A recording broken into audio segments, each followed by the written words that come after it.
No assistant ever lasted with the tech CEO until the clumsy designer became his secretary. Before we begin, tell us in the comments, from which city are you watching? And don't forget to rate this story from 0 to 10 at the end. Enjoy. The first thing Harper Ellis learned about Blackwell Innovations was that everything there shined. Literally, the elevators, shiny. The desks, shiny. Even the Post-its looked like they were designed by someone who thought regular yellow paper showed a lack of corporate ambition. And the buttons. My God, the buttons. There were so many shiny buttons that Harper felt like she'd stepped into a spaceship designed by someone who had never heard of the phrase, less is more. She was standing on the 23rd floor, her first day as an executive assistant, a position she honestly still didn't understand how she had gotten. The last thing she remembered was being desperate at 3 in the morning, clicking on every job opening she could find online with a cup of cold instant coffee and sad songs playing in the background. Apparently, she'd clicked the wrong button. Or the right one. She still wasn't sure. What Harper was sure of was that she was thirsty. And she desperately needed caffeine to survive the icy stare of the receptionist who had greeted her with a smile so fake it could have earned royalties from Mattel. "Hi, excuse me," Harper whispered, clutching the strap of her bag like a life jacket. "Where's the break room?" The receptionist had pointed to a touch panel on the wall, right next to a plant that looked healthier than any relationship Harper had ever been in. "Just use the Smart Panel. Tap the drink icon."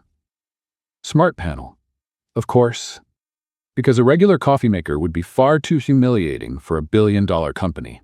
Harper walked toward the panel like someone approaching a wild animal, slowly, breathing deep, trying to look confident. The screen lit up at her touch, displaying elegant, minimalist icons. One of them showed a steaming cup of coffee. Perfect. Simple. Even I can do this, she murmured to herself, tapping the icon. The screen blinked, and then came the question. Select desired intensity. Harper frowned. Intensity? It was coffee, not therapy. She tapped medium. Another question. Add milk? Yes, please, kind robot, she said out loud, pressing yes. Type of milk. Whole, skim, almond, oat, soy, coconut. Harper blinked. 6 types of milk. 6. Oat, she decided, because it sounded like the kind of thing successful people drank. The screen loaded for a few endless seconds. Harper looked around nervously. The office was an ocean of glass, brushed steel, and awkward silence. Everyone seemed too busy being productive to notice the new girl sweating by the coffee machine. Preparing your drink. Please wait 45 seconds. 45 seconds. Of course, even the coffee was optimized here. She leaned against the wall next to the panel, crossing her arms, trying to look casual. Just another employee waiting for coffee. Nothing weird. Totally normal. That's when she felt something against her back. Hard. Rectangular. With a strange texture. Harper turned her head and saw it. A bright red fire extinguisher, mounted on the wall by a metal bracket, and right beside it, a small glass-covered panel with a red button protected by a transparent cap. Above it, in white letters, in case of emergency, break glass and press button. Harper looked at the button, then at her back, which was literally pressed against the extinguisher bracket. Okay, just don't touch it, she muttered, adjusting her position. But as she tried to move away, the strap of her bag, that cursed vintage canvas bag she loved, but that had more buckles than a rodeo saddle, got caught on the metal support. Oh no, no, no, no! Harper pulled. The bag didn't budge. She pulled harder. The bag came loose, but in the sudden motion, her elbow slammed, really slammed, against the glass panel next to it. The glass didn't break, but the impact was enough to dislodge the protective cover. It fell, exposing the red button. And then, because the universe has a dark sense of humor, the bag strap slid back down and pressed the button. Harper froze. For 0.3 seconds, nothing happened. Then the world fell apart. The fire alarm exploded through the speakers with the force of 1,000 game show buzzers.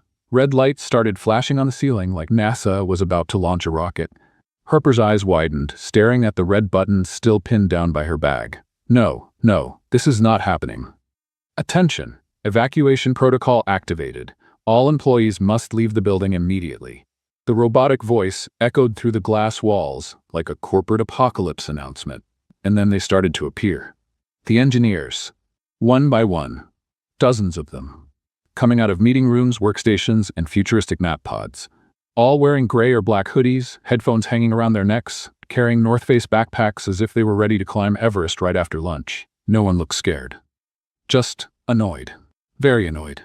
Harper stood there, still trapped by her bag strap, as a human tide of programmers poured down the emergency stairs with the enthusiasm of people forced to update their operating system. "Sorry," she whispered to a guy passing by with an expression that clearly said my code was compiling. "I just wanted a coffee." He didn't even look. Another passed, and another, and another. Harper finally freed her bag from the cursed button, but the damage was done. "Oh no," she groaned, covering her face with her hands. "I'm gonna get fired on my first day, before lunch. That has to be a world record." She was seriously considering escaping through the roof when she heard it. Footsteps. Slow, steady, calculated.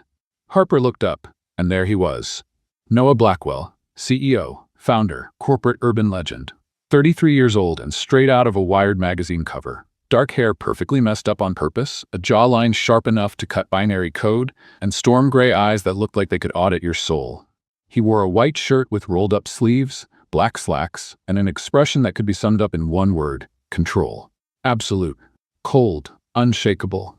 Noah stopped 3 steps away from her, looked at the fire extinguisher, then at the red button still uncovered, then at Harper's bag, then at Harper. She felt like she was being debugged live. "You," Noah said, his voice low and dangerously calm, "set off the fire alarm with a purse." It wasn't a question.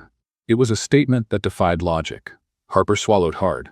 Technically, the strap got caught on the extinguisher, and when I tried to pull it free, my elbow hit the glass, the cover fell, and then the strap bounced back and pressed the button by itself. It was like an involuntary domino effect. Silence. Noah blinked. Once. Harper kept going, because when she was nervous, words came out like bad code. And like, who puts a fire alarm button exactly at purse strap height? That's an ergonomics failure. There should be OSHA regulation about this. It's literally a female accessory hazard. Noah didn't answer. He just kept staring, as if trying to understand how this creature had made it past HR screening.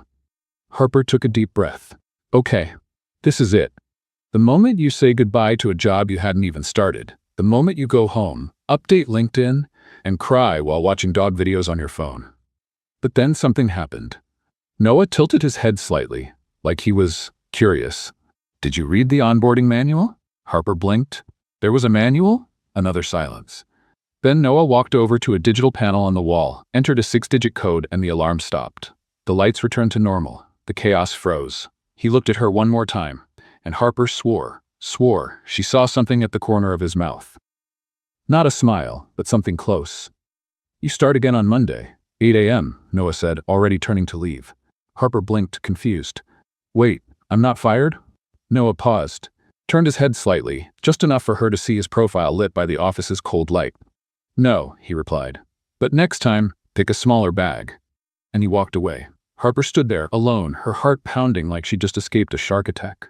Slowly, she took her phone out of her pocket, opened her notes app, and typed, "Office Survival Manual. Chapter 1, Shiny buttons are not your friends. Neither are fire alarms, nor bags with too many straps."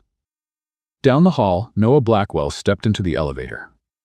And for the first time in 3 years, unseen by anyone, he smiled. Harper woke up Monday morning feeling like she'd dreamed it all. The fire alarm, the icy CEO, the bag. But no, the temporary badge on her nightstand was real, and it had a sticky note attached, written in the most perfect handwriting she'd ever seen. 8 a.m., don't be late. Reception. She arrived at 7:47, sweating as if she'd run a marathon, even though she'd taken the bus. The receptionist, the same one with the Mattel smile, looked at her like a dog that had wandered back home. "Harper Ellis?" "Yes, present. I mean here. I'm here."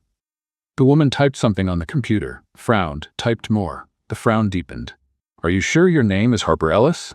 "I'm pretty sure," Harper replied, already feeling a cold sweat run down her neck. The receptionist turned the computer screen toward her, showing a registration form. Name, Harper Ellis. Position, Executive Assistant. Automatic via system approval, pending. Harper, read it, then read it again, and then she saw in red letters at the bottom corner, protocol error. Candidate did not complete in-person interview. Oh, so that was it. She had literally been hired by a glitch. "Look," the receptionist said, in a tone that mixed pity and satisfaction, "I'll have to ask you to wait. Mr. Blackwell will need to sort this out." Harper sat in a waiting chair that cost more than her rent. She stayed there for 20 minutes, watching employees walk by with perfect coffee and a clear sense of purpose, while she held her bag, now with all the straps taped together. Like it was a device about to set off an alarm. Then a voice echoed down the hall. "Ellis? Meeting room? Now." Harper jumped to her feet and followed the voice. Noah was standing beside a glass table that looked like it was floating. He wore a dark gray shirt, no tie, and had the posture of someone about to reboot a misbehaving server. "Sit," he said without looking at her. Harper sat. Noah slid a tablet across the table toward her. "Read." She looked at the screen. It was the same error report the receptionist had shown her. "So I was hired by accident?" Harper asked softly. "Yes." "Like the system approved me by mistake?" "Exactly." "Because of a wrong click?" "Apparently you're talented at that." Harper bit her lip. It wasn't funny, but it almost was. "Look, I understand if you want to cancel everything. I haven't even unpacked yet, so technically I'm still in experimental mode." Noah finally looked at her. "Do you have a portfolio?" Harper blinked. "Of what?" "Design. It says here you were a graphic designer before." "Oh, right. Yes, I was." She took a deep breath. "But I was laid off because the startup decided that family culture meant cutting half the team." Noah raised an eyebrow. Almost imperceptible, but it was there. "Show me." Harper grabbed her phone with trembling hands and opened her online portfolio. She handed him the phone. Noah scrolled through the images in silence. Brand identity, layouts, illustrations, everything colorful, chaotic, vibrant, the complete opposite of Blackwell's minimalist aesthetic. He stopped at one design. "Is that an avocado wearing sunglasses?" "It's a logo for a handmade guacamole brand. The name was Guac Star. They wanted something fun." "It looks ridiculous." "It looks memorable," Harper corrected, and immediately regretted it. Noah looked up. She expected ice, but he looked curious. "Do you know how to use Figma?" "Yes." "Illustrator?" "Yes." "Photoshop?" "Since I was 13. Noah handed the phone back and crossed his arms. "We have a pitch with investors in 2 hours. The freelancer working on the presentation had a creative shutdown and disappeared. I need someone who can build slides that don't look like an Excel spreadsheet having an existential crisis." Harper's eyes widened. "You want me to make a presentation for investors in 2 hours?"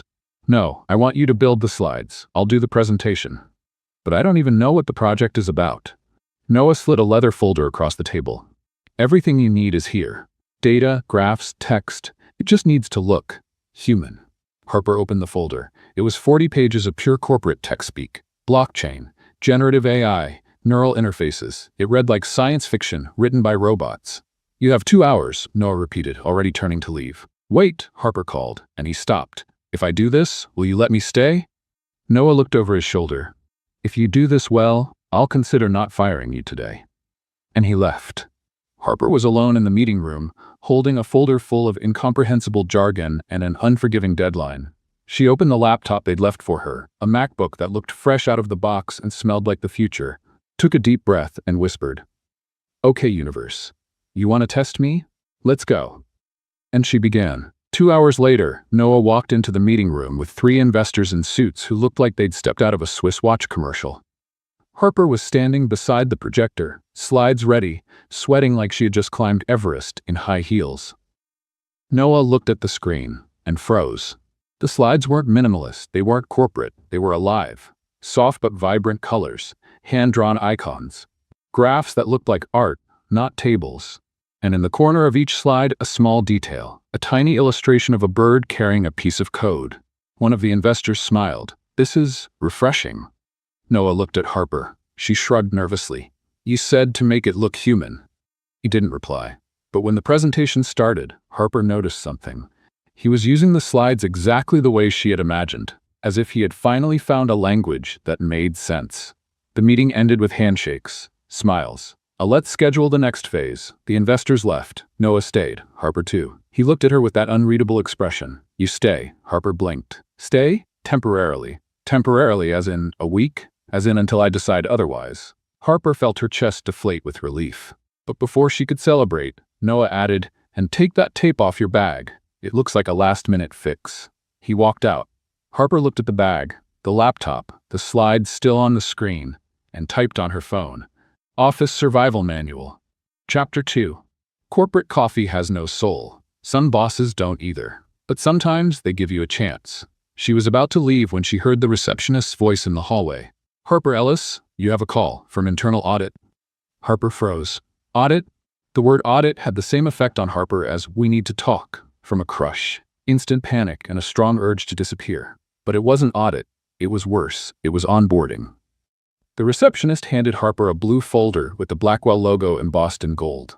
Inside, 17 forms, 3 confidentiality agreements, and a conduct manual thicker than the Lord of the Rings. "You have until Friday to fill everything out," the woman said with a smile that didn't quite reach her eyes, "and to watch the mandatory compliance videos."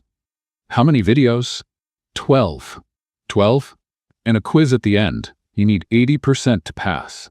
Harper looked at the folder like it was a bureaucratic death sentence. Great. I love being tested on things I'll never use in real life. The receptionist tilted her head, confused. "It's part of the protocol." "Of course it is," Harper muttered, hugging the folder like a very bureaucratic baby. She spent the rest of the morning trying to figure out where exactly her desk was. Because apparently, executive assistant didn't mean desk next to the boss. It meant that corner by the printer nobody uses because it jams every 3 pages. The desk was small, white, extremely minimalist. It had a monitor, a wireless keyboard, and a succulent plant that looked like it was judging her life choices. Harper sat down, turned on the computer, and immediately realized she had nothing to do. Noah hadn't sent an email. No note. Nothing. She looked around. Everyone else was very busy being productive. Typing code, talking on Zoom calls with headphones that probably cost more than her paycheck, sipping water from glass bottles with names written in calligraphy. Harper opened the conduct manual. Read half a page. Yawned. Closed it. Opened her phone's notes app and started writing. Office Survival Manual. Chapter 3. Never trust a man with more monitors than friends. She glanced toward Noah's workstation, visible through the glass walls of his office. 4 monitors. All on. All showing what looked like matrix code. "Definitely more monitors than friends," Harper muttered, typing. Rule 3.1. If your boss has a glass office, he can see you. Act like you're being watched by a very curious agency. Because you probably are. She looked up. Noah was facing away, talking on the phone. Safe. Rule 3.2. Corporate printers are dramatic creatures that choose to jam at the worst possible moment. Don't try to negotiate. Just accept defeat. Harper stood up to test the theory. She put a sheet in the printer. Pressed print. The machine made a noise that sounded like a dying whale and spat out a page with a big ink blot in the corner. "Of course," Harper sighed, "because you hate me." Rule 3.3. Talking to yourself at work is acceptable as long as you look like you're on a call. Invest in fake headphones. She went back to her desk, put on her earbuds, which were playing absolutely nothing, and kept narrating quietly. "The succulent judges me. The printer hates me. And I still have to watch 12 videos on how not to get the company sued." Being sued for what? Harper froze. Turned slowly. Noah was standing next to her desk, hands in his pockets, wearing that look that was somewhere between curious and mildly concerned. Harper stammered, taking off her earbuds, mentally reviewing the conduct manual. Noah looked at her phone, where the notes app was still open. She locked the screen on reflex. Too late. "Never trust a man with more monitors than friends," Noah quoted from memory. Harper felt the blood drain from her face. "You read that? You said it out loud." "I thought I was whispering. I wasn't." Awkward silence. Noah crossed his arms. "How many friends do you think I have?" Harper blinked. "Is this a trick question?" "It's a legitimate one. Like, real friends? Or LinkedIn connections?" Noah almost smiled. "Forget it." He placed a folder on her desk. "I need you to organize the week's schedule. Meetings, calls, external appointments. It's all there. And cancel anything that involves a corporate lunch. I don't do networking meals." Harper took the folder, still processing the fact that he had read her secret manual. "Got it. No lunches." Noted. Noah was already turning to leave when he stopped. "And Harper?" "Yes?" He looked at her over his shoulder. "If you're going to write a manual, at least make it public. It could help the interns." And he left. Harper stared at the empty hallway, speechless. Did he just suggest she keep writing? She looked at her phone, at the notepad, at the judgmental succulent. "Okay," she whispered. That was weird. But like, good weird? The succulent didn't answer. Harper spent the rest of the day organizing Noah's schedule, which was basically a puzzle worthy of a 24 Hours episode. Overlapping meetings, international calls at 2 in the morning, one external appointment, labeled only as SE, SE, Harper frowned. What kind of appointment is SE? She sent an email, subject schedule, question. What does SE mean on Thursday's schedule? The reply came in less than a minute. Executive stand-up, cancel it. Harper deleted the appointment, guessing that executive stand-up was probably a meeting where everyone stood up pretending it made a difference. At 5 p.m., she saved everything, shut down the computer, and grabbed her bag, now officially tape-free but with the straps tied in a discreet knot. She was almost out the door when she heard Ellis. Noah was at his office door, holding a cup of coffee that looked like it had been made by someone who understood sacred proportions. Yes? Tomorrow, 8 a.m., board meeting. You'll be there? Me? Why? Because you'll present the slides. Me? You made them. You present them. But I'm an assistant. I don't even know how to speak in public without sweating like an emotional waterfall. Noah took a sip of his coffee. Then bring extra deodorant. And closed the door. Harper stood there alone, clutching her bag like a useless shield. She looked at her phone. Typed. Office Survival Manual, Chapter 3.5. If your boss throws you into a board meeting on your second day, it's either because he wants to test you or watch you shine. Still not sure which. She left the building, walked down the San Francisco sidewalk with her heart racing, and murmured to herself, "Tomorrow I present to the board. Tomorrow I sweat in 4K. Tomorrow I officially become an internal meme." But when she got home and opened her laptop, she found a new email. Subject, tomorrow. You'll do great. Trust your work. Harper read it, reread it, and for the first time since she joined Blackwell, she smiled. Harper woke up at 5 a.m. drenched in cold sweat, absolutely sure she was going to faint, throw up, or both. Possibly at the same time, live, in front of the entire board. She had practiced the presentation 17 times in front of the mirror, memorized every slide transition, even picked an outfit that screamed, "I know what I'm doing," even if it was a lie. Black blazer, white blouse, and dress pants she'd bought on sale that were just a bit too tight at the waist. At 7:53, Harper walked into Blackwell's building with the posture of someone heading to their own trial. The boardroom was on the 25th floor, glass walls all around, panoramic view of San Francisco. A giant oval table that looked like it had been carved by someone who hated right angles. And around it, 8 executives who looked like they'd walked straight out of a Swiss watch commercial. Impeccable suits, impenetrable expressions, notepads that probably cost more than her rent. Noah stood at the head of the table, connecting his laptop to the projector. Harper entered, holding the slide remote like a nervous rock star's microphone. "Good morning," she said, her voice only slightly shaky. No one replied. One of the executives, gray hair, thin-framed glasses, expression of someone who audited souls, looked at Noah. "Is she the new assistant?" "Yes," Noah answered without looking up.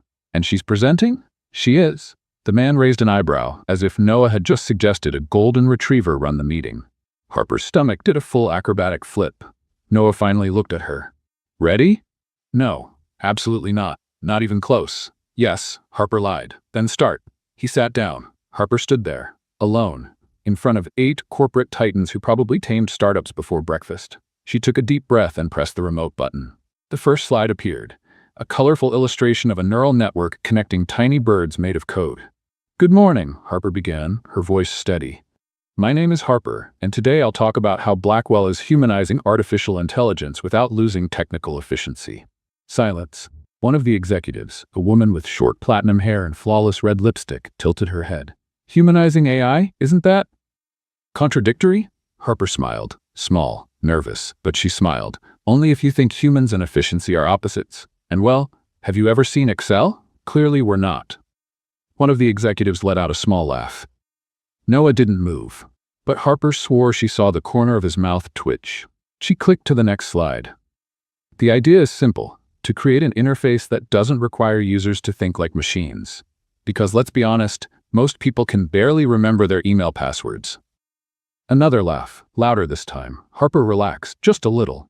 "So instead of forcing users to learn technical language, we teach the AI to understand, well, people, with all our flaws, our typos, our badly phrased questions like, how do I do that thing I saw yesterday but forgot the name of?" The red lipstick executive smiled.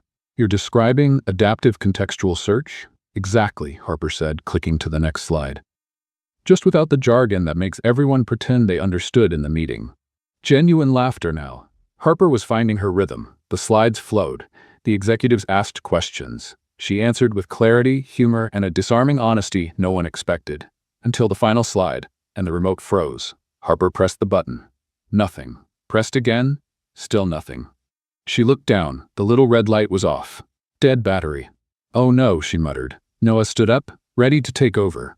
But Harper was already improvising. All right, no final slide. I'll just wrap it up freestyle, she said, putting the remote down on the table. Blackwell has always been a symbol of technical innovation, but innovation without empathy is just pretty code no one uses.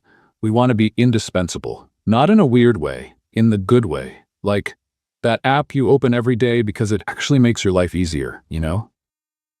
She took a breath. So the idea is, let's stop building to impress investors and start building for people who just want technology that works, without a 500-page manual. Silence. Heavy. Harper swallowed, thinking she had just ruined everything, until the red lipstick executive started clapping, slowly, then faster. The others joined in. Harper blinked, confused. The gray-haired executive stood. That was the most honest presentation I've seen in years. Another agreed. And funny. I actually laughed. When was the last time we laughed in a board meeting? Never. Someone answered. Laughter filled the room. Noah stood, turning off the projector. Thank you, Harper. You can go. She walked out with shaky legs, heart racing, and the surreal feeling that she had just survived an attack of corporate giants. And they actually liked her. 2 hours later, Harper was in the break room, drinking cold water straight from the bottle, because cups were overrated, when she heard voices in the hallway. She's good. I'll admit it. It was the red lipstick executive's voice. But inexperienced. That could be a problem. Another voice. Male. Cold. Harper froze behind the door, holding the bottle like an emotional shield. Noah trusts her. That has to mean something. Or it means he's distracted. Silence. You think he's involved? I don't know, but if he is, that's going to be a problem. The voices faded away. Harper stayed there, alone, heart pounding, with a new certainty. She wasn't just the new assistant. She was a target. That night, Harper opened her notes app. Office Survival Manual, Chapter 4. An open mic is honesty sharpened like an arrow, and honesty, it seems, is the most powerful tool of all. She was about to put her phone away when a notification appeared. Email from noah.blackwell@blackwellinnovations.com. Subject, Today Message. You did more than good. You did different. Keep it up. Harper smiled, but the executive's voice echoed in her mind. If he's involved, that's going to be a problem. She locked her phone and whispered into the empty room. A problem for who? Harper was starting to think that maybe, just maybe, she might survive at Blackwell. Until Noah's office door opened, and a woman walked in like the floor should thank her for being allowed to touch her shoes. Claire Donovan, head of HR, blonde hair tied in a bun, so perfect it looked like it had passed a corporate inspection. Stiletto heels that clicked like a countdown, and a smile that said, I know exactly where all the company's secrets are buried. Harper saw her walking down the hallway and felt a chill. Who's that? She whispered to Marcus, the IT intern who always ate lunch alone reading comics. Claire, he said, without looking up from his screen. Head of HR, also known as the high heel ruler. Ruler? 3 assistants before you, all fired by her. One lasted 2 weeks, another 5 days. The last one quit before she could fire him, just to keep his dignity. Harper swallowed hard. And Noah lets her? Marcus finally looked at her. Noah's a genius with technology. But with people, he delegates, and Claire loves making the hard calls. Harper glanced at Noah's office. Claire was inside, arms crossed, saying something that made Noah frown. Then Claire looked out, straight at Harper, and smiled. Harper felt like she'd just been marked by someone who could smell weakness in the air. 2 hours later, Harper got an email. From Claire.Donovan@blackwellinnovations.com. Subject, Alignment Meeting, Urgent. Message. Harper, I need a few minutes with you. Meeting room B, 3 p.m. Punctuality is a corporate virtue. Harper read the email 3 times. Punctuality is a corporate virtue. Who talks like that? At 2:58 p.m., Harper stood by the door of meeting room B, holding a pen like it was an emotional protection charm. She walked in. Claire sat at the head of the table, a tablet in front of her, and a cup of tea that probably cost more than Harper's weekly salary. Sit, Claire said, without looking up. Harper sat. Claire slid the tablet toward her. Read. Harper looked at the screen. It was a performance review. Hers. After literally 3 days of work. Technical performance, adequate but inconsistent. Cultural fit, Questionable. Continuity risk high. Harper blinked. Continuity risk? Claire took a slow, deliberate sip of tea. You were hired by a system glitch, Harper. No interview, no screening, nothing. Technically, you're a bug. Harper's stomach turned. But I made the presentation. The directors liked it. The directors laughed, Claire corrected with a cool smile. Because you're cute, funny. But Blackwell isn't a comedy channel, Harper. It's a tech company worth billions. And billions aren't built on jokes about email passwords. Harper gripped the pen tighter. So you want to fire me? I want you to understand, Claire said, leaning forward, that your stay here depends on alignment. And so far, you've been misaligned. Misaligned how? Claire smiled, that kind of smile that comes right before checkmate. You triggered a fire alarm on your first day, evacuated 300 employees, lost 40 minutes of collective productivity. That, financially speaking, is about $12,000 in impact. Harper's eyes widened. $12,000 for an alarm? For carelessness, Claire corrected. And that was just the beginning. You talk to yourself. You laugh in serious meetings. You treat the corporate environment like a comedy podcast. I don't. And worse, Claire went on, ignoring her. You're distracting Noah. Silence. Harper felt her heart race. Distracting? Claire leaned back in her chair, crossing her legs with sharp elegance. Noah Blackwell is a genius, a visionary. He doesn't need an assistant, he needs efficiency. And you, Harper, are the opposite. You're chaotic energy. Bright, yes, but chaotic. Harper took a deep breath, trying to keep her voice steady. If I'm so misaligned, why did Noah keep me? Claire smiled again, but this time there was poison in it. Good question. I'm wondering that myself. Maybe he's curious, or maybe he just hasn't realized yet how much of a risk you are. She stood, smoothing her immaculate skirt, but I'll help him see it. And she left. Harper stayed in the room, the tablet still on the table, the harsh review glowing on the screen like a sentence. She picked up her phone with trembling hands, opened her notes app. Office Survival Manual, Chapter 5. If elegance calls you a bug, back up your dignity, because the system might try to delete you. She was about to leave when she heard Noah's voice in the hallway. Claire, there's something you need to understand. Harper froze, leaning against the wall beside the slightly open door. Noah, I'm just doing my job, Claire said, her voice smooth but firm. Protecting the company, protecting you. I didn't ask for protection. You have to. That girl is a risk. She has no experience. She has no filter. And worse, she's changing you. Silence. Harper held her breath. Changing how? Noah asked, and for the first time Harper heard something in his voice. It wasn't anger. It was confusion. You smile, Claire said plainly. You laugh. You let her present to the board. You defend her. That's not you, Noah, and if the board notices that you're involved, they'll question your leadership. Another silence. Harper closed her eyes, waiting for his answer. I'll think about what you said, Noah finally replied. Good, Claire said, and Harper heard the sound of heels walking away. She waited, counted to 10. Then stepped out of the room. Noah was standing in the hallway, they facing away, hands in his pockets. Harper walked past him quickly without looking. Harper, she stopped, didn't turn. Yes, you heard? It wasn't a question? I did. Silence. And? Noah asked. Harper finally turned to face him. For the first time, she didn't try to hide the hurt. And I understand. I'm inadequate. I'm chaotic energy. I'm a bug. Message received. She turned to leave. Harper, I'll do what you asked, she said without looking back. I'll adapt or I'll leave. Either way, you don't have to worry anymore. And she left.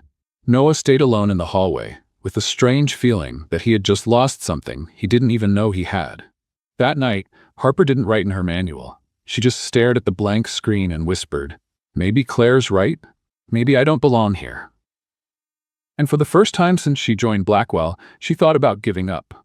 Harper decided Monday would be different. No jokes, no random narrated thoughts, no colorful awkwardness. She was going to be the perfect assistant. Quiet, efficient, almost invisible.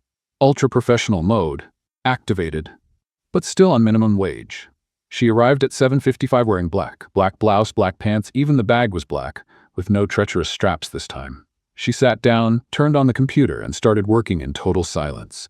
Marcus walked by with his coffee and stopped. Hey Harper, did you see the meme they made about the printer? Like, it's literally. Good morning, Marcus, Harper said without taking her eyes off the screen. I need to focus. Sorry. Marcus blinked, confused. Oh, okay, sure. And he left, looking back like someone who had just seen a golden retriever refuse a hug. The morning went by. Harper answered emails, organized files, confirmed meetings, all with the enthusiasm of someone reading terms and conditions. No jokes, no comments, no dramatic sighs when the printer jammed, and it did, because printers are creatures of chaos.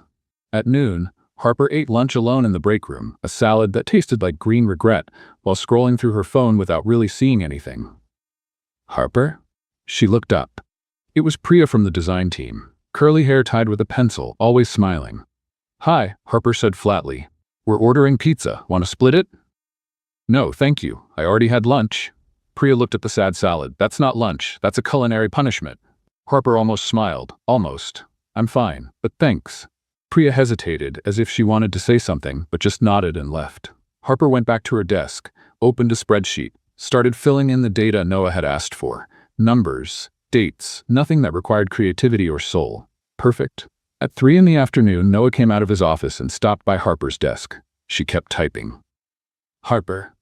"Yes," she answered without looking up. "I need you to review Thursday's presentation. Some slides need a visual adjustment." "Sure, I'll do it." Noah waited, as if expecting something else. Harper kept typing. "That's it?" he asked. "That's it what? You're not going to comment? Make a joke about Comic Sans fonts or something you usually do?" Harper finally looked at him. Neutral face. Professional. "No, I'll just fix the slides. Do you need anything else?" Noah frowned slightly, like he was trying to debug something that didn't make sense. "No? That's it." "Great." He stood there for another 3 seconds, then went back to his office. Harper took a deep breath and went back to work. The office felt strange. No one could quite say what it was, but something was off. Like when you move a piece of furniture and the room feels uncomfortable for no apparent reason. Marcus noticed when he went for water and didn't hear any sarcastic comment about the machine being on a mental health strike. Priya noticed when she passed Harper's desk and didn't see any colorful post-its with silly drawings. Even the printer seemed confused. It jammed 3 times, and no one complained out loud. At 4:30, Noah came out of his office again. Walked past Harper's desk, stopped, turned back. "Did you have lunch?" Harper looked up, surprised by the random question. "Yes." "What?" "Salad." "Salad," Noah repeated, as if the word were some kind of code he couldn't decipher. "Yes, salad. Green leaves, sometimes with tomato, you know the concept." Noah crossed his arms. "Are you okay?" "I'm great." "You don't look great." Harper saved the file, closed the laptop, and looked at him with a calmness that was almost unsettling. "I'm being appropriate, Noah. Efficient. Professional. Exactly what Claire said I should be. I thought you'd like that." "I didn't ask for that." "No, but you didn't defend me either." Silence. Noah opened his mouth, closed it, opened again. "Harper." "I need to finish the slides," she interrupted, reopening the laptop. "Excuse me." Noah stood there for a few more seconds, then went back to his office, and for the first time in 3 years, he closed the door. The rest of the afternoon passed like a museum, silent. Harper finished the slides, sent them to Noah, shut down the computer exactly at 6, grabbed her bag and left. No goodbye, no wave. Nothing. Marcus saw her leaving and whispered to Priya, "Man, Harper's acting weird." "It's not weird," Priya corrected. "It's sad. She's dimmed." "Dimmed how?" "Like when you turn your phone's brightness all the way down and it still works, but there's no light." Marcus looked at Harper's empty desk. The colorful post-its were gone. The mug with the cat drawing was missing. Someone should talk to her. "Someone should," Priya agreed, glancing at Noah's office. "But I don't think she wants to listen." Inside the office, Noah sat in his chair, staring at the slides Harper had just finished. They were perfect, technically flawless, but they had no spark. The little code birds were gone. The vibrant colors had been replaced by corporate gray. Everything was correct and completely empty. Noah closed the laptop. He looked around his desk, at the 4 monitors, at the silence. And for the first time, he realized how quiet the office was. Too quiet. That night, Harper didn't open the manual. She didn't write anything. She just lay in bed, staring at the ceiling, and whispered, "Maybe being invisible is easier." And back at Blackwell, Noah stayed late, looking at the dull slides, realizing something he'd never noticed before. He missed the chaos. Noah Blackwell did not panic. Internal alarm was inefficient, emotional.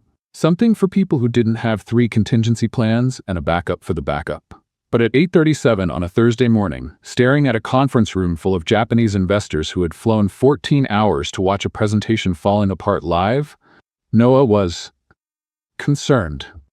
Very concerned.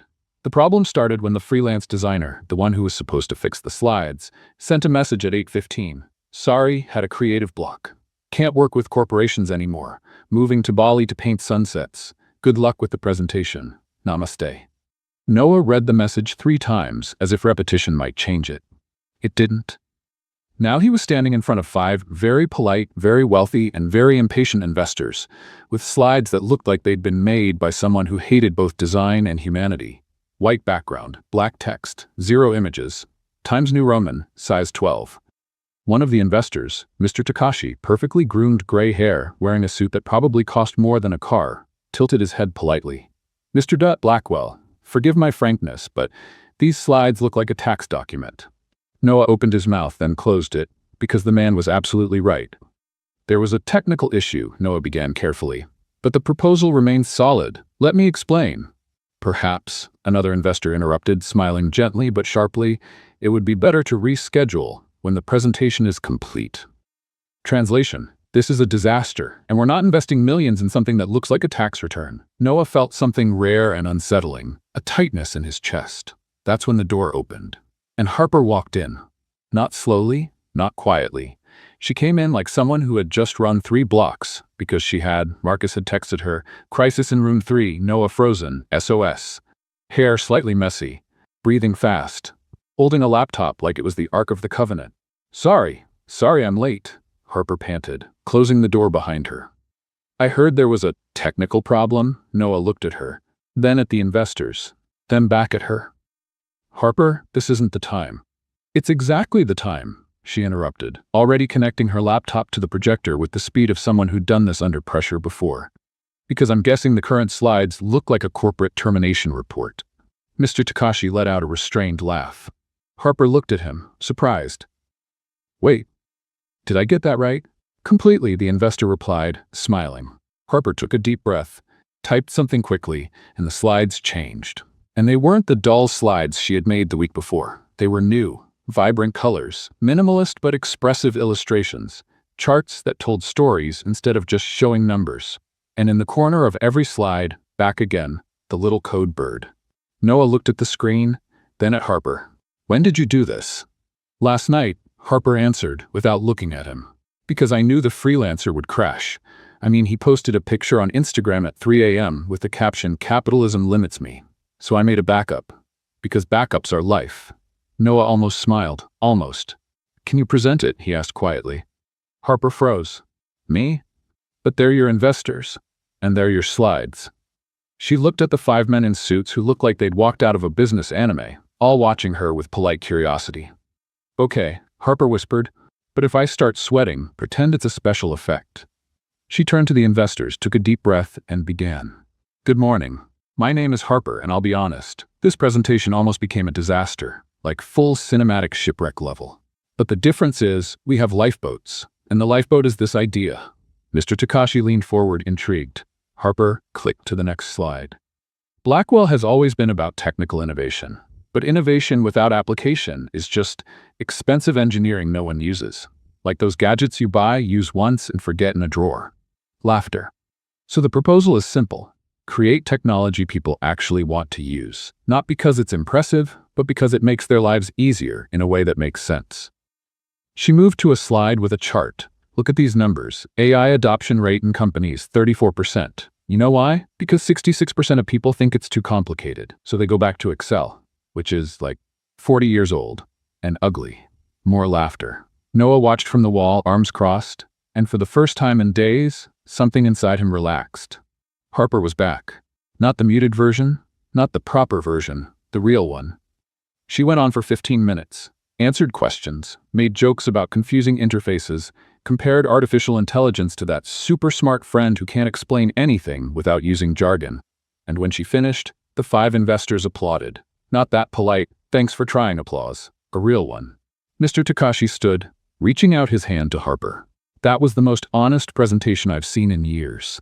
And honesty, Miss Ellis, is worth more than any pretty slide. Harper shook his hand, still processing the fact that she had just saved a multi-million-dollar pitch. Thank you. And, sorry for the Titanic comparison. That was a bit dramatic. It was perfect, another investor said, smiling.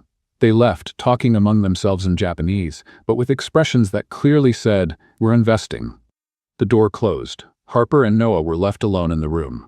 Silence. "You made those slides last night?" Noah finally said. "I did." After spending the whole week being muted. Harper looked at him, and for the first time she didn't look away. "I can be proper, Noah. I can be quiet, I can be invisible, but that doesn't change who I am. And if you want efficiency without a soul, hire a robot. But if you want results, let me be me." Noah took a step forward. "I never asked you to change." "No, but you didn't defend me either." "I know. Another step, and I was wrong." Harper blinked, surprised. Noah stopped in front of her. "You saved this meeting. You saved the pitch. And these last few days, without you, the office felt lifeless." "Lifeless how?" "Lifeless, as in, no color. No, you." Harper felt her heartbeat quicken. Noah. He was close. Too close. Looking at her like he had finally decoded something he'd been trying to understand for weeks. "Don't disappear again," he said softly. And before Harper could answer, the door opened. Claire walked in, holding a tablet, wearing that dangerous smile. "Noah, we need to talk. Now." She looked at Harper, then at Noah, then at the nearly non-existent distance between them, and the smile turned cold. "Or maybe I already have the answer I needed." Claire didn't blink. Literally. Harper was sure the woman had taken an advanced course called How to Intimidate People Using Only Eye Contact and graduated with honors. "I'll come back later," Harper said, already taking a step toward the door. "No," Claire cut in, with a smile that could chill a hot cup of coffee. "Actually, this involves you too." Harper froze, looked at Noah. He had that expression of someone running 3 mental simulations at once, trying to predict the incoming disaster. Claire placed the tablet on the conference table with a dramatic click that was clearly rehearsed. "We have a security problem." Noah frowned. "What kind of problem?" "The kind that involves unauthorized access to the company's main repository." The air in the room grew heavy. Harper felt her stomach twist into a knot. "Repository?" she repeated, trying to sound casual but ending up more like definitely nervous person who didn't do anything. Claire slid the tablet toward them. The screen showed access logs, lines and lines of code, timestamps, and user IDs. And there it was, highlighted in red. User, H. Ellis. Access, Core Repository, Project Horizon. Date, 2 or 7 a.m. Harper's eyes widened. "Wait. I never accessed that." "The logs are clear," Claire said, with the calm tone of someone who'd already won 3 moves ago. "Your user ID, your login. At 3 in the morning, you accessed confidential files from a project you weren't even supposed to know exists." "But I didn't know it existed," Harper protested, her voice going up an octave. "I literally just found out right now." Noah picked up the tablet, studying the logs with that laser focus he used for impossible code reviews. "This doesn't make sense," he murmured. "Project Horizon has 2-factor authentication. Biometrics. You can't just access it by accident." "Exactly," Claire agreed, looking straight at Harper. "Unless someone has credentials they shouldn't." Harper felt the floor drop from under her for a second. "Are you accusing me of stealing information?" "I'm presenting facts," Claire corrected, crossing her arms. "And the facts say your account accessed confidential material. The board will want answers and protection." "Protection like temporary suspension while we investigate." "Suspension?" Harper repeated, her voice cracking. "Noah, I didn't do this. I swear I know," Noah said quietly, still looking at the logs. Claire raised an eyebrow. "You know? Based on what? A feeling?" "Based on logic," Noah replied, finally lifting his gaze. "Harper barely knows how to use the coffee system. Do you really think she could get through biometric authentication?" Harper didn't know whether to be offended or grateful. "Hey, I know how to use some things," she muttered. "Name 3, Noah challenged. "Figma, Illustrator, and okay, just those 2, but they're good ones." Claire tapped her heel against the floor, cutting through the exchange. "Noah, this isn't a joke. If there's a leak, the company loses millions, investors pull out, and your reputation goes with it. Then give me 24 hours to investigate," Noah said, handing the tablet back. "If Harper did this, I'll end her contract myself, but I need time to confirm." Claire studied him for a long moment, calculating, measuring. 24 hours, she agreed, taking the tablet. "But until then, Harper is suspended. No system access, no building access, and no contact with you." She turned to Harper with a poisonous smile. "Hand over your badge." Harper felt a blow to the chest. She looked at Noah, waiting. For what? For him to speak? To question? To defend her? But Noah only said with a carefully controlled voice, "Harper, please, please," like she was a threat, like he had to be formal with someone dangerous. Harper removed her badge with trembling hands and placed it on the table. "I didn't do anything," she said, looking straight at Noah. "You know that. I know you know." Noah didn't answer, and that silence hurt more than any words could. Claire picked up the badge with the care of someone handling fragile evidence. "You'll get an email with next steps. Until then, any contact with Blackwell employees will be considered a protocol violation." Harper swallowed hard, holding back tears. She wouldn't give Claire the satisfaction of seeing her break. "Understood," she said, her voice steady even as her world tilted. She grabbed her bag, looked at Noah one last time. He was staring at the table, not at her. And Harper understood. He wasn't going to fight for her, not this time. She walked out, crossed the office in silence. Employees stared, whispered. Priya stood up, worried, but Harper shook her head. She couldn't talk. Not now. Not without breaking inside. She stepped into the elevator. The doors closed, and only then, alone, did the first tear fall. When she got home, she dropped her bag on the couch and went straight to her laptop. Opened her notes app, hands shaking. Office Survival Manual, Chapter 7. When they call you a virus, save your heart offline, because the system may try to delete you, but you're not code. You're human, and humans make backups. She stared at the words, at the blinking cursor, and then she closed the laptop, because for the first time, Harper had no words left. At Blackwell, Noah was alone in the conference room, staring at the logs on his tablet. Something was wrong. Very wrong. He zoomed in on the data, checked the timestamps, and then he saw it. The access had happened at 3:47 a.m., but the building's security system showed Harper had left at 6:15 p.m. the day before. And she hadn't come back. Physically impossible. Someone had used her credentials. Someone had set this up. Noah picked up his phone and typed a message. To Harper. Message: "I'll fix this." He looked at the screen, deleted it. Typed again. Message: "I'm sorry," deleted it. Tried one more time. Message: "Trust me." But before he could send it, a notification appeared. Email from Claire.Donovan@blackwellinnovations.com. Subject: Emergency Meeting Board. Message: "Noah, the board wants answers. Tomorrow, 8 a.m. Bring a solution, or bring a decision."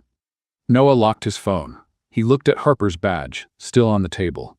And for the first time in years, Noah Blackwell didn't have a plan. The next morning, Noah Blackwell discovered something unsettling. Corporate silence had a smell. The smell of burnt coffee, air conditioning set to energy saver, and a total absence of human life. Blackwell Innovations felt like a technology museum. Beautiful, functional, completely lifeless. Noah arrived at 7:42 a.m., 13 minutes earlier than usual, because he'd spent the night debugging logs and discovering that someone had cloned Harper's credentials using a phishing attack so basic it actually offended him. But proving that to the board? That was different. Very different. He walked past reception. The receptionist with the Mattel smile waved, but something was off. The smile was the same, yet the office behind her looked dull. Noah walked to Harper's desk. Empty. Of course it was empty. He knew it would be, but knowing and seeing were two very different things. The little succulent was still there, but it looked wilted. Emotionally wilted. "Good morning, Noah." He turned. Marcus was standing there with a cup of coffee, staring at the empty desk like someone who had lost a teammate. "Morning," Noah said automatically. "So, Harper's not coming back today?" "No."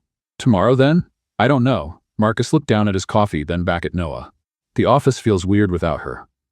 "Weird how? Like, have you noticed no one complains about the printer anymore? It jammed 5 times yesterday. 5. And everyone just accepted it. Like that's normal." Noah frowned. "Printers jam. It's part of their nature." "Yeah, but Harper always made that face, like you again, you metallic traitor," and everyone laughed. Now it's just silence and resignation. Noah didn't answer. Because Marcus was right, he went into his office, closed the door, and turned on his 4 monitors. Code, emails, reports, everything running perfectly, and making no sense at all. At 9:15, Priya knocked on the door. "Noah, got a minute?" "Sure." She came in, holding a tablet like it was a divorce petition. "The design team wants to know, is Harper coming back?" Noah sighed. "Priya, this is an HR investigation. I can't." "I know, but we need to know. Because yesterday I asked for opinions on a color palette and everyone said whatever." "Whatever, Noah." "In a design meeting. That's like a creative blackout." "Maybe they were busy. They were bored. There's a difference."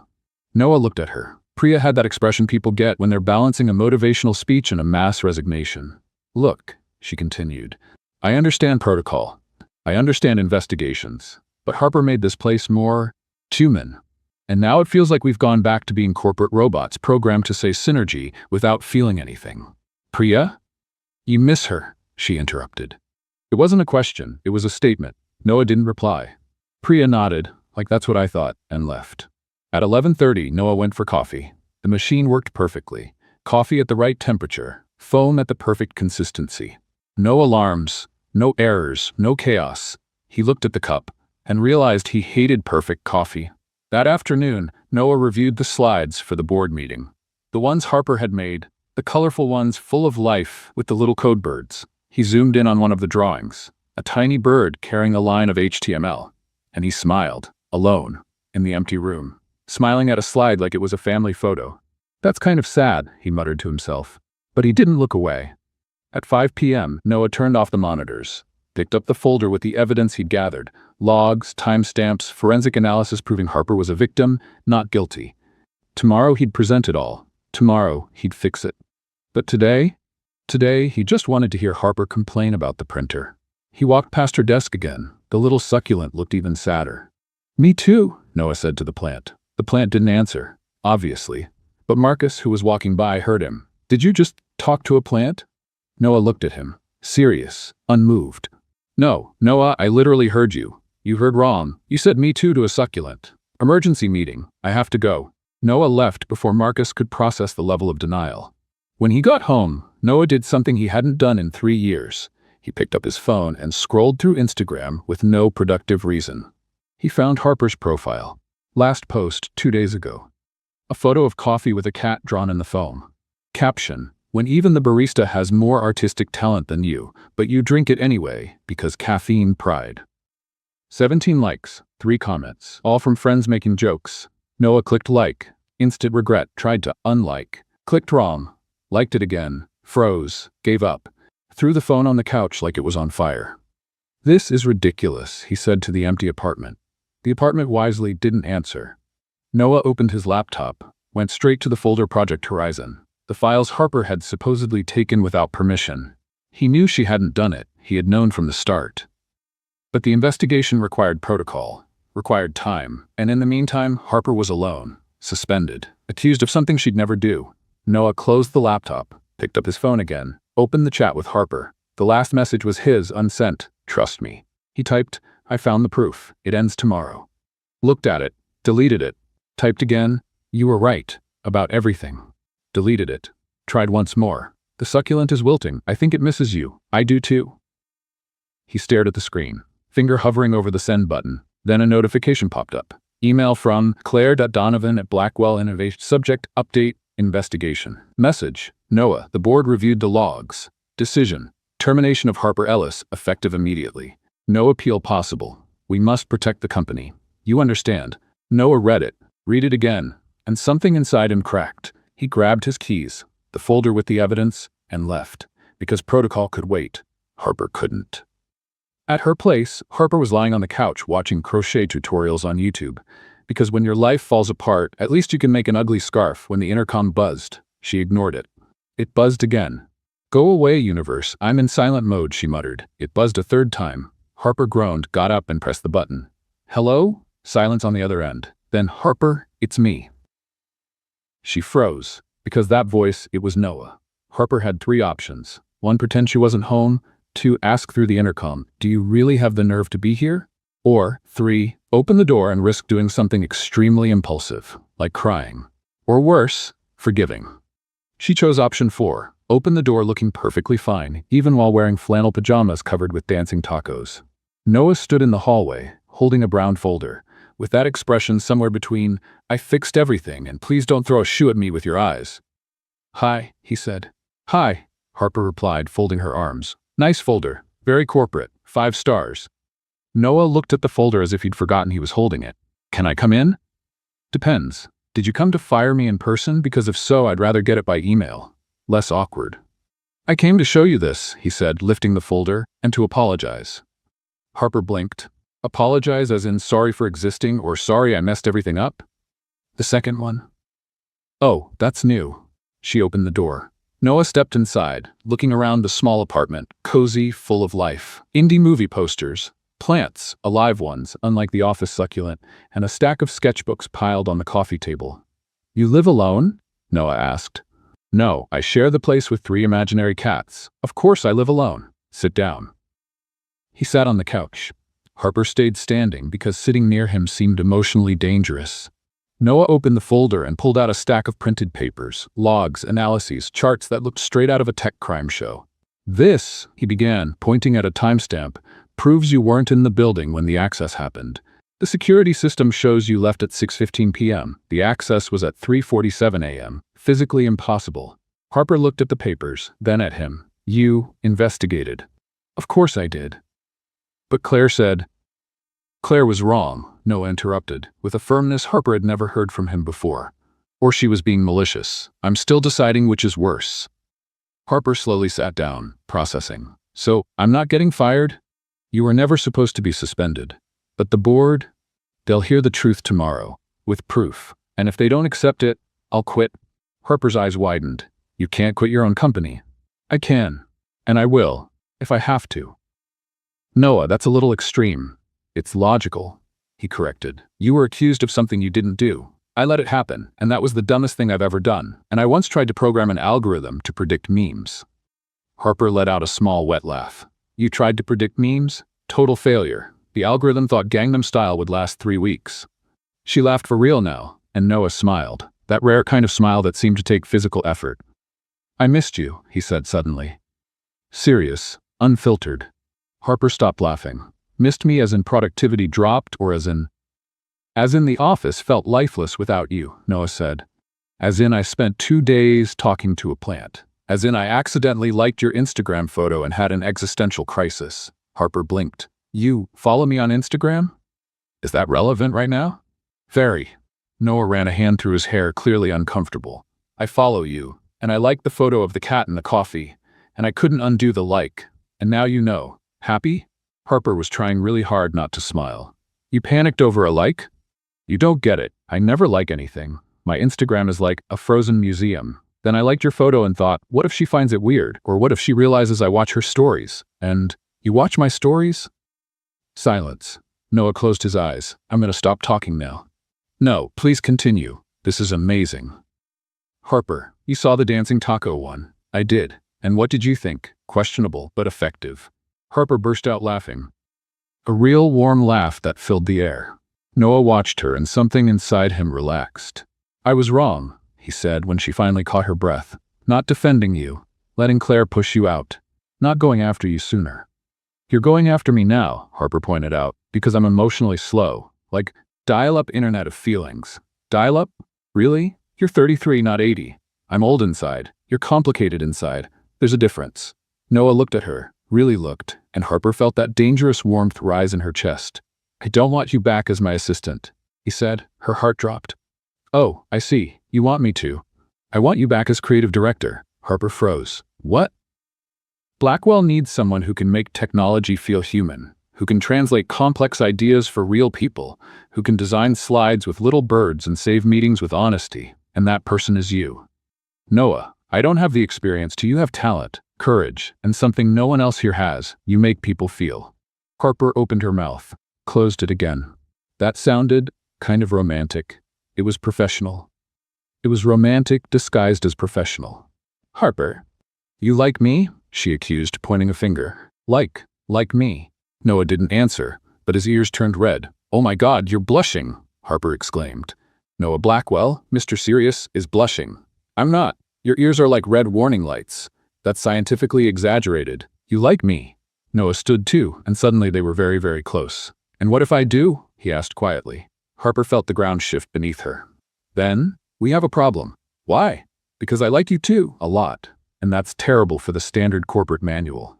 To hell with the corporate manual. And he kissed her. It was like code compiling perfectly on the first try. Rare, satisfying, unexpected. When they finally pulled apart, Harper was breathless, and Noah seemed to be trying to remember how to speak. So, Harper whispered, I accept the job, but only if you promise never to talk to plants again. No promises. She laughed. He smiled. And for the first time in days, the world felt right again. Until Noah's phone rang. He looked at the screen and froze. "What is it?" Harper asked. He turned the phone to her. Email from claire.donovan@blackwellinnovations.com. Subject: urgent. Situation with Project Horizon. Message: Noah. Project Horizon has leaked. The press has everything. Emergency meeting now. Harper read it, then read it again. "But I didn't." "I know," Noah said, already grabbing his keys. "But someone did, and Claire will try to blame you again." He looked at her. "Do you trust me?" Harper took a deep breath. "Unfortunately, yes." "Then come on. We'll fix this together." They ran out, leaving the open folder on the couch, and 3 imaginary cats, utterly confused. Harper had been right behind him the whole time. Literally 5 meters back, leaning against a column at the airport, holding a small suitcase, watching Noah Blackwell have a full emotional breakdown in 4K. She hadn't boarded. She got to the gate, looked at the plane and thought, "You know what? Running away is overrated." So she turned back and found Noah leaning against the glass, whispering dramatic things to a plane that wasn't even hers. "That one's going to Portland," Harper said, stepping forward. Noah froze, turned slowly like he was seeing a glitch in the reality system. "Harper? Hi," she waved casually. "So, you talk to planes now? I thought talking to plants was already weird, but this is next level." Noah blinked. "Processing. Literally running 3 mental simulations at once. You didn't board. Technically I did, but only up to the gate. Then I realized I was running away again and thought, no, enough. I'm done being the girl who presses the wrong button and runs. But I saw the plane take off. That one went to Portland. Mine was at the other gate. But you were too busy giving a dramatic monologue to even check the flight number." Noah ran a hand through his hair, completely lost. "So you stayed? Even after everything?" "No," Harper corrected, taking another step. "I came back. There's a difference. Staying is passive. Coming back is a choice." Silence. Noah looked at her like he was trying to solve an impossible algorithm. "Why did you come back?" Harper took a deep breath. "Because I spent 3 days being proper and hating every second. Because I was accused of something I didn't do, and you hesitated to defend me. Because you kissed my forehead like, sorry for existing, when you should have kissed my mouth like, I choose you, Harper." But she continued, raising her hand. "I was wrong too. For thinking you had to save me. For not fighting for myself. For expecting you to be perfect when I'm basically code with 3 bugs and 1 Easter egg no one asked for." Noah took a step closer. "You're not broken." "Yes, I am. And that's okay. Because sometimes bugs become features. Like that time I set off the fire alarm and you decided to keep me. That was chaotic. That was the beginning," Harper corrected, "of the chaos. Of us. Of you finally smiling like it was allowed to be human." Noah was now just 2 steps away. Close enough for Harper to see the dark circles he tried to hide with caffeine. "I'm not good with words," he said quietly. "You just gave a speech to the wrong plane. Your words are fine. Not with you. With you, I everything." Harper raised an eyebrow. "You everything? That's not even a verb." "Exactly. You make me forget grammar." She laughed, the kind of laugh that comes out unfiltered and makes your chest ache in the best way. "Okay, that was almost sweet." "Almost? You can do better." Noah took the last step. Now they were face to face, breaths mixing, tension thick in the air. "I don't want you to be proper," he said seriously. "I want you to be you.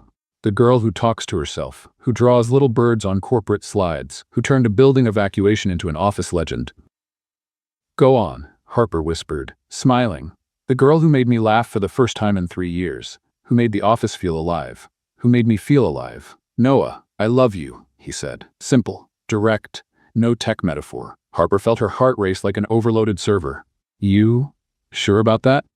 "Because I'm chaos. I'll keep pressing wrong buttons. I'll keep making jokes in serious meetings. I know," Noah interrupted, smiling. "And I love you because of that, not despite it." Harper felt her eyes sting. "That was the most beautiful thing anyone's ever said to me. It was the truth." "I love you too," she said, laughing and crying at the same time. "Like, a lot. Since the day you didn't fire me and I thought, this guy's either crazy or enlightened and I still haven't decided which." "Both," Noah said. And he kissed her. For real this time. No hesitation, no fear, like perfect code running on the first try and making everyone applaud. When they finally pulled apart, Harper was breathless and Noah looked like he'd forgotten airports had other people. "So," she whispered, "we're going back together?" "Together," Noah corrected. "But not today." Harper blinked, confused. "Why not?" "Because you need time to process, to be sure." And I need to fix the mess Claire made. Noah, I'm already sure. 3 days, he said, firm but gentle. Give me 3 days to clear everything. To make sure that when you come back, it'll be as creative director. Not as the assistant who survived the chaos. Harper bit her lip. 3 days, 72 hours. After that, you come back, and we do this right? Do what right? Noah smiled. That rare smile that took effort but was worth every second. Us, Harper sighed dramatically. Fine, but only because you're being mature and I hate admitting you're right, noted. She grabbed her suitcase, adjusted the strap, which miraculously didn't get stuck on anything, and looked at him one last time. Noah? Yes? Stop talking to plants? It's weird. No promises. Harper laughed, waved, and walked away. Noah stayed there alone at the airport with a heart lighter than it had been in years.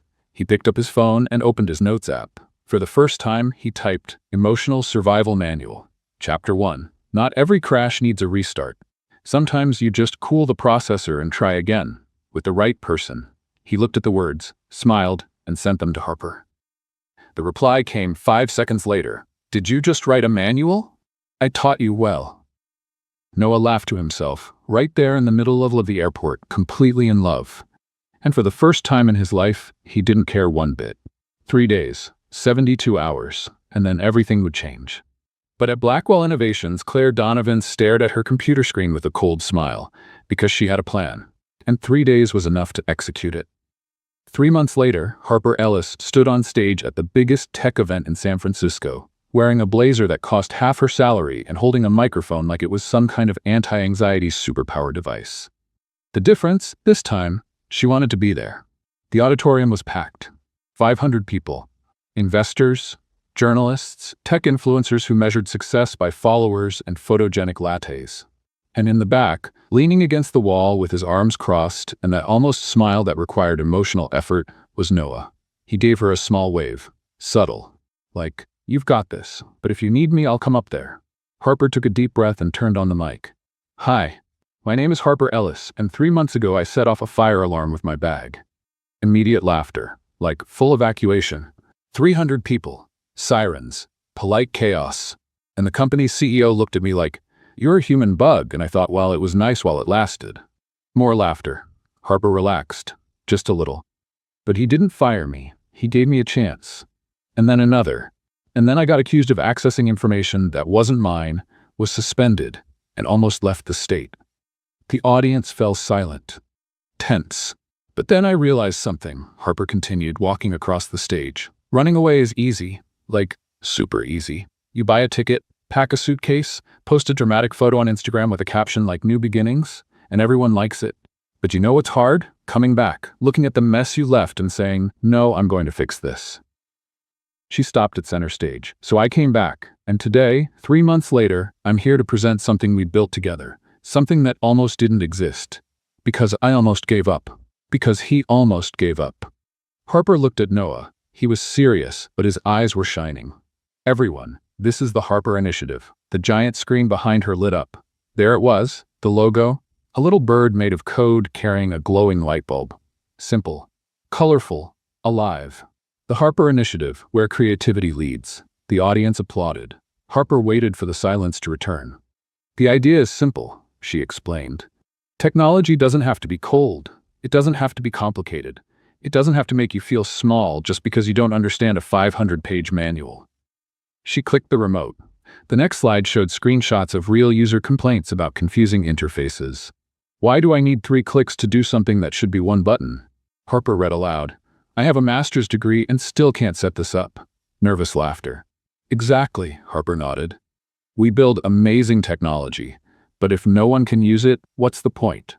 So the Harper Initiative is about that. A team dedicated to translating innovation into experience, making technology work for people, not the other way around. Stronger applause now. She clicked again. Videos appeared. Real people, of all ages, testing prototypes and smiling. Not the polite, thanks for paying me to be here kind of smile, but real ones. And the best part, Harper continued, we didn't do it alone. We listened. To users, designers, even the IT intern who eats lunch alone reading comic books. Because innovation doesn't come from one person. It comes from connection. She looked at the crowd, at the attentive faces, at the phones recording. So yes, I set off a fire alarm. And yes, I was accused of something I didn't do. And yes, I almost ran away, but I came back. Because sometimes the system crashes, and sometimes that's how it renews itself. Silence. Then applause. Not polite, not formal. A standing ovation. Harper felt her eyes sting. She blinked fast. She wasn't going to cry on stage. She wasn't. "Thank you," she said, her voice trembling just a little. "And now I'd like to hand the mic to the man who believed in me when I didn't believe in myself. Noah Blackwell, CEO of Blackwell Innovations and my partner, in both senses." She looked at him, smiled. Like, "Yes, I just made it public. Deal with it." Noah walked onto the stage with his usual calm precision, but as he passed Harper, he whispered, "You're impossible." "You love me for it," she whispered back. "Unfortunately." Harper handed him the microphone, stepped off the stage, and went straight backstage, where Priya and Marcus were waiting with "You're our hero" expressions. "Harper," Priya shouted, hugging her tightly, "you were amazing." "Like legend level," Marcus agreed. "People are posting live, you're trending." "On what?" Priya showed her the phone, and there it was. Harper Initiative, Where's My Harper, Tech with Soul. Harper read the posts in disbelief. "I want to work where Harper works." Finally, someone who talks about tech like a normal person. "Noah Blackwell has a girlfriend and she's incredible? Unfair to the rest of us." Harper laughed, then cried, kind of both at the same time. "I can't believe this is happening," she murmured. "Believe it," Priya said, squeezing her shoulder. "You earned it." On stage, Noah was finishing his speech. "The Harper Initiative isn't just a project," he said, looking directly toward where Harper stood backstage. "It's a shift in philosophy. Because technology without humanity is just beautiful code that no one uses, and we want to be used in the best possible way." Laughter from the audience. "So thank you for believing, for being here. And most of all, thank you, Harper, for not giving up. Not even on me." Final applause. Lights came up. The event was officially over. Harper stepped out from backstage. Noah came down from the stage. They met in the middle of the auditorium, as people were still chatting and leaving. "So," Noah said with that almost smile, "you made us public." "I did. Problem? None. Just calculating how many memes they'll make of us by tomorrow." "At least 15, Harper guessed. "Ready to become the tech world's favorite couple?" "No." "Perfect." "Neither am I." They both laughed. Then Noah pulled her close and kissed her. Right there, in the middle of the auditorium, with about 50 people still around. Someone took a picture, obviously. When they finally pulled apart, Harper whispered, "Office Survival Manual, final chapter?" "Which one?" Noah asked. Harper smiled. "Love, the only system worth freezing for a moment." Noah kissed her forehead. Perfect. And as they walked out together, Harper looked back one last time, at the stage, at the Harper Initiative logo glowing on the screen. And she thought, sometimes you press the wrong button, and sometimes it's exactly the right one. 3 months later, Blackwell Innovations officially launched the Harper Initiative. 15 companies had adopted the methodology. Harper became a speaker. Noah remained the reserved genius, but now he smiled in meetings. And the little succulent, it was finally alive. Because Harper watered it every day. Or almost. Because in the office, Claire Donovan was cleaning out her desk. Terminated. Official decision made. As she left, she looked at Harper one last time. Smiled, cold, calm. "This isn't over," she whispered. But Harper didn't hear. She was too busy being happy. And happiness, it seems, is the best firewall against complicated people. And that's how the story of Harper Ellis ends. The woman who set off a fire alarm with her purse and ended up setting fire to the coldest CEO's heart in San Francisco. From accidental assistant to founder of her own initiative. From walking disaster to the woman who proved that sometimes the most chaotic mistakes are the most perfect victories. Now I want to hear from you.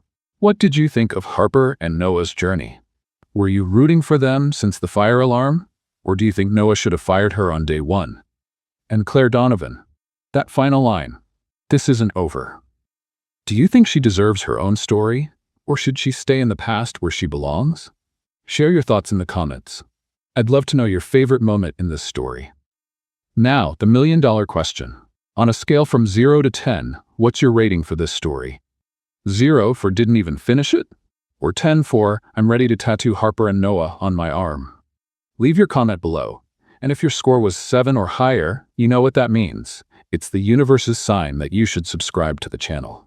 Don't forget to subscribe and turn on notifications to get more emotional, romantic stories, and yes, more accidental fire alarms, just like this one. because the next story coming up is going to be even more explosive.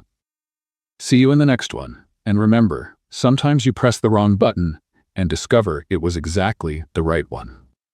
See you soon.